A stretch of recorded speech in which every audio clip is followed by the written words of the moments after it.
Hey, ladies and gentlemen, welcome back to your next cast. And by request of a very good friend of mine, I am going to do a beginner's video. So, all of you with the YouTube channel, all of you who've been fishing for like 20 years of your life, you may not get a whole lot of value out of this other than hearing me talk about what I've learned since I've started fishing. And so, I'm going to kind of work my way backwards because, first of all, I want to talk about rods. Because, of course, if you're going to fish, you're going to need a rod. And there's all different types of rods.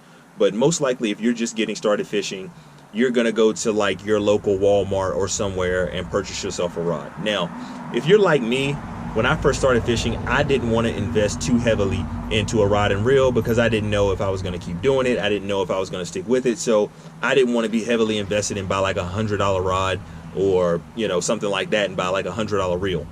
So you can go out and get a nice rod and reel combo for probably 20 or 30 bucks, most likely. Like, you don't have to spend a whole lot of money to do it, and I'm going to show you in just a second.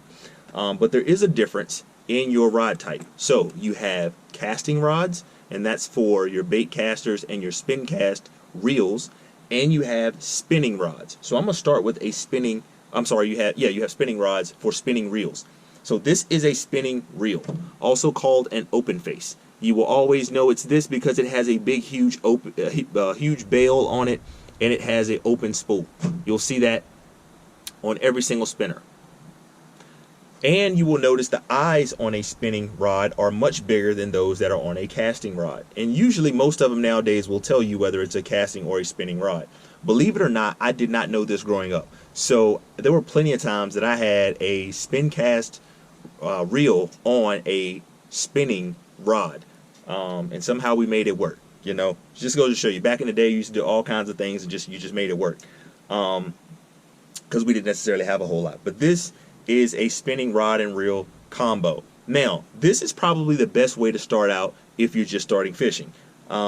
Because it's easy. It's going to be a good way that you can do some power fishing if you want to, but you can also do finesse fishing. And if you're just getting started and you're fishing for like panfish, bluegill, perch, maybe some crappie, bass here and there, spinning reel will do you just fine.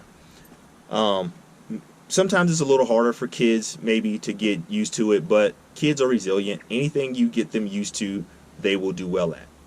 The other type of rod I'll show you is a casting rod. You'll notice on this one, and I got this one lined up, the eyes are much smaller. This one actually has micro guides on it. This is one of my favorite rods. It's a Duckett Triad rod. It's awesome. But this is a bait casting rod. I would say your bait caster is probably your most advanced. I'm sorry, a bait casting rod, and this is a bait casting reel. So this is probably your most advanced and hard to understand reel out of all three. So you have this, which is a casting reel. You have this, which is a spinning reel, and then I'm going to show you this, which is what's called a spin cast reel. And you'll notice that it has kind of the same concept as a spinning rod, as a spinning reel, but the top is actually closed. And my daughter's back there riding around, so she's probably distracting you from paying attention to this video. At any rate, if you're asking me how do you get started, so maybe you're new to fishing, or maybe you're just trying to get your kids or your nephew, niece, somebody involved into fishing, a lot of times what I will start with is this. And this rod is super old. This is a 5.6 Berkeley Cherrywood graphite rod. This thing is super old. I've probably had it for 15 years or more, but caught a lot of fish on it. You can see in some of my videos where I've caught fish on this. My daughter actually fishes with this now, and she has actually caught her personal best 3-pound bass with this rod and reel combo. So it can catch fish. The downside of it is the retrieve on it is not as good. So if you're catching panfish, small fish, it's not, you're going to be okay. You're going to be all right. You're still going to catch fish. But if you get into some bigger fish, you're catching bass on a regular basis, you definitely don't want to go like offshore with something like this. This is just if you're going to your local lake, pond, reservoir, and just having a good time fishing off a dock, fishing from the bank, something like that. This is a Zebco 33. I grew up with Zebcos. Loved them. I've enjoyed them. My grandfather had Zebcos, so it's kind of been like what my family has done. I remember back in the day we had Zebco 202s, Zebco 404s, I think my brother still has a Zebco 808. That thing is huge. But it's a good reel and a good rod that you can go with. Notice these eyes are just a little bit bigger than the micro guides I had, but they're still close to the reel, to the rod itself. These eyes here. So I know I probably keep interchanging rod and reel, but this is the rod. The rod is the long part. This is the reel. So don't get that confused. So how much does a Zebco 33 usually cost? You can probably get one for $19.99 at Dick's, Walmart, probably any store that's selling fishing gear. 20 bucks I say is probably what it'll cost. A rod, a decent rod will probably be another 20 to 30 bucks. But there's combos that you can buy. But if you're going to fish somewhat consistently, I would say invest in a decent rod and a decent reel. Again, you don't have to go overboard. You don't have to go spend $100 on a rod and $100 on a reel if you're not going to be consistently doing it. And the reason I say that is because if it turns out you don't like fishing or you're not going to keep fishing, you don't want to be heavily invested into it. And that was the thought process that I started out with. Now, if you do know you love fishing and you're going to keep fishing, then I would say you want to immediately go to the spinning rod, because most likely you're going to use a spinning rod regardless. Almost every fisherman I know, even those that are dedicated to the bait caster and think like this is a sissy way to fish, will still go to this. Trust me, when that bite gets tough, when everybody else at the tournament is putting fish on the scale and they're not, trust me, they're going to turn to this thing because it just flat out catches fish. It gets the job done. So again, learning how to use this, if you know you're going to be fishing, to me is a better way to start. Now, as always on Your Next Cast, I like to say we learn, we grow, and we advance. So I learned with the spin cast rod reel. Then I began to grow with it, got better with it. Then I advanced. Believe it or not, you see all my videos, I'm fishing with a spinning rod predominantly.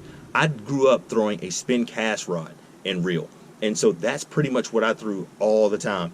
Wasn't comfortable with a spinning rod at all. There's some people that could tell you when I first started fishing, again, like 2 or 3 years ago, didn't really want to use a spinning rod at all. I remember a good friend of mine, I went with him, he let me use his rods and reels, and I just didn't feel right. It took a lot of practice, and that's just like anything else. You got to put the work in, you got to put the time in to practice. And so I got better with the spinning rod and reel, and that's what I began to throw. Then learn, grow, advance. Learn from that, grew, and then I advanced to the bait caster. And I have, man, the bait caster is a wonderful reel to fish with. It does take practice to use. I'm not going to do it in this video, but there's a lot more involved with it. So if you want to fish with that, it's really going to take your time, energy, and effort to learn how to use it. I actually did it right here in my yard. You can't see everything in my yard, but I actually stood on the back of my truck. A friend of mine gave me this advice. Put a bucket out in the middle of the yard, and I used to cast to that bucket over and over and over again. I backlashed 100 times. So get ready for that. If you don't know what backlash is, Google it or search it. Trust me, you'll see pictures of what a backlash is. Not pretty. So now that we have a general sense of the type of reel you might want and the type of rod you might want to get, let's move on to how you catch fish. So one of the things that I started with in fishing was the Gamakatsu 3/0 hook. This is it, and I got it because, again, I looked at a YouTube video. Somebody said this is the about the size you want to start with, simply because you can go a little bit smaller. You can get away with a little bit smaller creature bait if you want to, or a little bit bigger one. And so I went with the middle because I didn't want to buy small ones and big ones. I went with the middle one so I could do both. Now, the lure, actually there's 2 lures that are probably my favorites that have caught me the most fish are, 1, Watermelon Pearl Yum Dinger, which if you haven't already seen these in the videos, there's certainly going to be a video that you should be able to see with me catching them on this. The second one is going to be Black Yum Dinger, and both of these are 4-inch, but I've also done it on the 5-inch. I take that back, because in all honesty, I started with the 5-inch, I believe. I want to say the first time I started using them, they were 5-inch, not 4-inch. I think I went to the 4-inch because there was one, again, experimenting. There was one time I was fishing, I only had one black one left. Yes, I'm pretty positive it was the 5-inch. I only had one black one left, and like a fish tore it up some. I literally just cut the tip off of it, started fishing with it, did even better. And so what I realized is, man, that 4-inch probably does better than the 5-inch. And so right now I probably have more 4-inch than I do 5-inch. So that's a great bait to start with. And again, you just hook it up with a Texas rig. If you don't know what that is, you can Google what a Texas rig is. I'll also have some videos up on how to do an actual Texas rig. But usually starting with that is a great way to go. And the reason it is because a Texas rig is simple to do, it's cost effective to do, and there's very little risk involved. So even if you're throwing into a tree, even if you're throwing into rocks, whatever you're throwing to, there's less likelihood that you're going to get hung up. Even if you're throwing in grass, it's less likely that you're going to get hung up. And one of the reasons I like the Yum baits is because they actually have a slit in the top of them that you can actually embed or slide the hook into so that the hook's not exposed at all. But once the fish bites down, it's not impeded in setting that hook because there's kind of an open gap that's right there. And so if you're going to get started, that's what I would get started with. If you're brand new to fishing, that's what I would do. Now, most likely if you buy a reel right out of the store that's a combo, or you buy one of these spin cast reels, it's going to have line on it already. Many of them, like this one, have red Cajun line on it. And some people will tell you that's horrible. It's certainly not the best. There's certainly lines that are way better, but red Cajun is not going to hurt you that bad. I've caught plenty of fish using that red Cajun line. And you've seen my daughter fish with this. She's caught fish. I've had brothers come here and fish with it. I've had my dad come here and fish with it, and all of them have caught fish on it. So I don't think the red line is going to hurt you too bad if you're just getting started. Now, if you are, again, that's for you in the learning phase. Now, once you grow and advance to a much higher stage, you're going to get well beyond this stuff. But this is for somebody who's just starting out. A couple of other things I want to throw at you that you might want to get is a good pair of pliers. You can go to Walmart, pick a good pair of pliers up, because you're going to need that not only for potentially cutting line, but also, of course, getting hooks out and whatnot. You're also going to need a good pair of scissors. I get these at Walmart. These are a pair of Rapala scissors. The good thing about these is that they will cut both braid and they will cut, of course, regular line. So I use these a lot. Then lastly, these are Mustad KVD pliers, and they have a lot of functions. They have a split ring function here at the tip, which I like. They also cut braid. They can also get a hook out. They can do a lot of different things. And so I have a variety of different tools on the boat with me most of the time. And so I would say you want to have all those things on the boat. So if I had to do it, that's how I would start.